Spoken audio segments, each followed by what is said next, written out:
This is 1218 FM, your very own economics radio station in town. I am DJ Lim, and the time now is 5 p.m. We have come to the section of Ask Me Maybe, the section to address your economic questions. Today, we have Professor NKF with us in the studio. Professor NKF is currently an economics lecturer in the ECON University. Good evening, Professor NKF. Good evening, JunAn. Alrighty, without further ado, let's get the ball rolling with the first call from our listeners.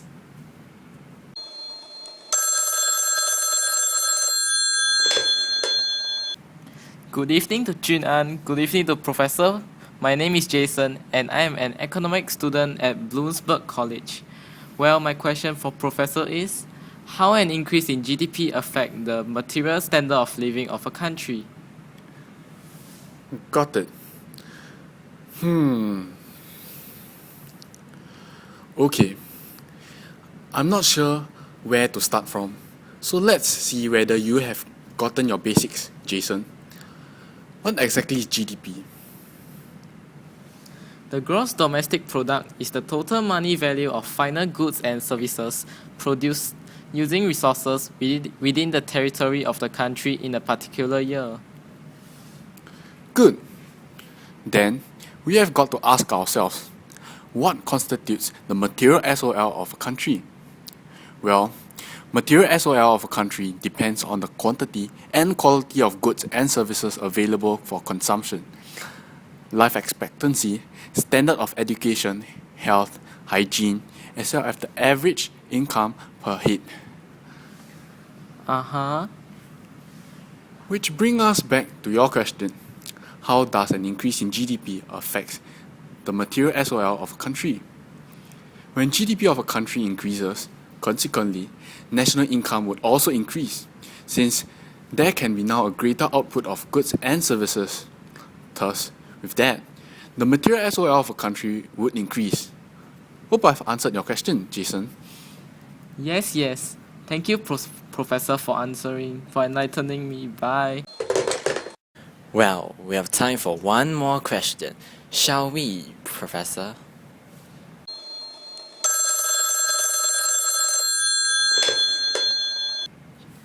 Hello, my name is Kennard and I'm also an economics student, though I'm from Richwell College. I came across this topic in my Econs textbook, that rising GDP is not exactly an accurate measure of the standard of living of the people in the country. Why is that so? Right, you are. This is because there is still a need to take into account several other factors. Which are? A more accurate way to measure SOL would be to use real GDP instead of nominal GDP.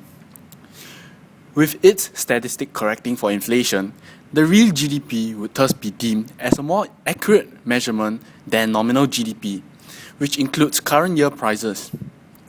By including current year prices with inflation happening around that period of time, nominal GDP will still increase even though there is no positive impact on the amount of goods and services available over time, since no additional goods may have been produced or created, thus not an accurate way, I would say, of measuring SOL within a country.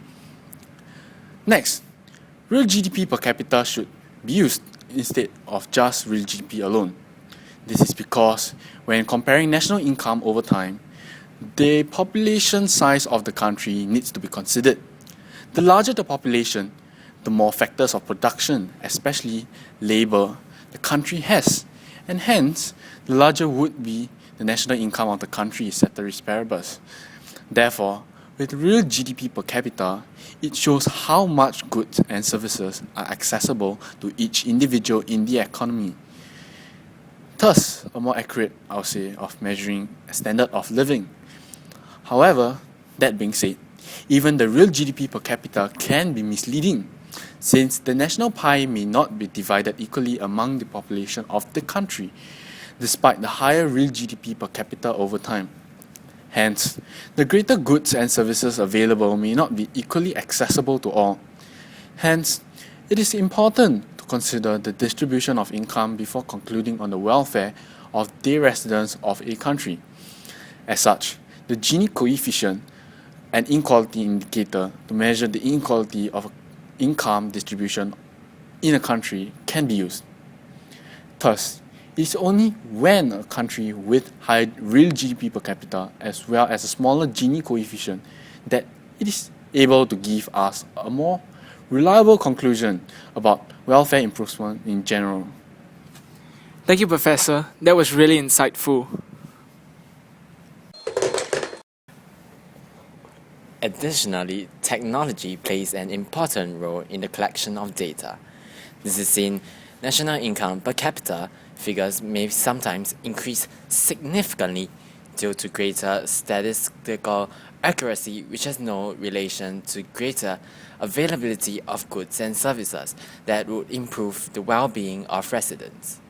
Hence, national income per capita does not always correctly represent the standard of living in countries today, especially in areas with low levels of technology where accessibility to GDP data is unavailable or difficult to obtain.